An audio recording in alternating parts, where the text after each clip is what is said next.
What do we thanks for? I'm going to call you later.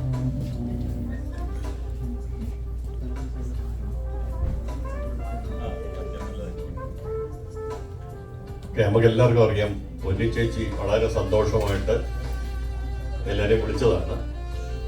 അതുകൊണ്ട് പൊന്നി ചേച്ചി എന്ത് പറയുന്നോ അതുപോലെ ചെയ്യണം. ഇന്ന് ടുഡേ ഈസ് ഹെർ ഡേ.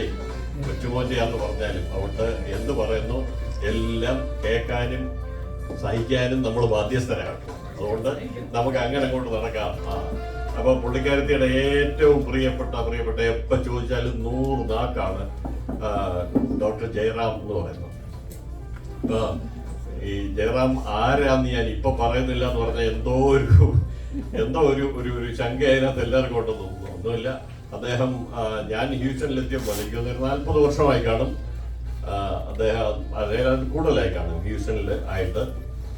അപ്പൊ ചേച്ചി പറയാൻ വന്ന ഒരു കാര്യം എനിക്ക് മനസ്സിലായത് ഞാൻ പറയാം. ഇത് നമ്മുടെ ജഡ്ജായിരുന്ന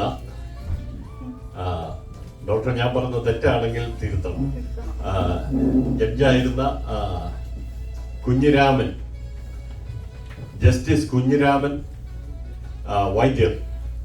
അതായത് പെട്ടെന്ന് ഓർക്കാൻ ഈ പ്രായമായ തലകളിൽ ഓർക്കാവുന്ന ആദ്യത്തെ ഒരു കാര്യം, നമ്മുടെ നാട്ടിൻ്റെ അടുത്ത് റാന്നിക്കടുത്ത് മന്ദമരുതി കൊലക്കേസ് എന്ന് പറഞ്ഞൊരു കൊലക്കേസ് പണ്ടുണ്ടായി.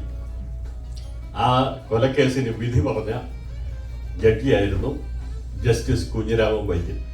എനിക്ക് തോന്നുന്നു പൊന്നിച്ചേച്ചിയുടെ ഉള്ളിൽ അത് തികട്ടി വന്നതുകൊണ്ടാണ് അദ്ദേഹം ആരാണെന്ന് ഞാനിപ്പോൾ പറഞ്ഞത് തന്നെയല്ല.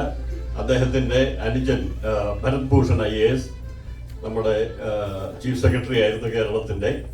ഇപ്പോഴും അദ്ദേഹം റിട്ടയർഡ് ആണെങ്കിൽ പോലും ഈ അടുത്ത സമയത്ത് ഈ ഏവിയേഷൻ വിദഗ്ധന്മാരുടെ ആ പ്ലെയിൻ ക്രാഷ് കഴിഞ്ഞിട്ട് അദ്ദേഹം ഉണ്ടായിരുന്നു TV-യിലൊക്കെ. എനിവേ, ഞാൻ